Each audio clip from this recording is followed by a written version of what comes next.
இயேசு கிறிஸ்துவின் இன்ப இனிய நாமத்தில் வாழ்த்துகிறோம். இன்றைய வேத வசனம், நீ உன் கண்ணில் இருக்கிற உத்திரத்தை உணராமல் உன் சகோதரன் கண்ணில் இருக்கிற துரும்பை பார்க்கிறதென்ன? மத்தேயு 7ஆம் அதிகாரம் 3ஆம் வசனம். Today's Bible verse. And why do you look at the speck in your brother's eye, but do not consider the plank in your own eye? Matthew chapter 7 verse 3. மனித சமுதாயத்தை உற்று நோக்கும் போது மனிதர்கள் இரு காரியங்களை செய்யாமல் வாழ்வதென்பது இயலாததாய் தோன்றுகிறது.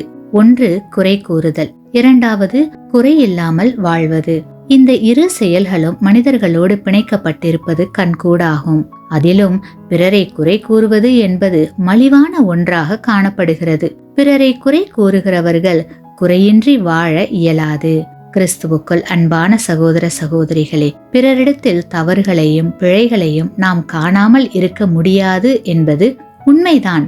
ஆனால் அப்படி பிறருடைய குற்றங்குறைகளை நாம் காணும் போது அந்த குறைகள் நம்மிடத்தில் இருக்கின்றனவா என்று எண்ணி பார்க்க வேண்டும். பிறருடைய குற்றங்கள் அம்பலமாகிற போது அதை கேட்டு மகிழாமல் தன்னிடத்தில் அந்த குணங்கள் வராதபடி கவனமாக இருக்க வேண்டும். ஆமேன்.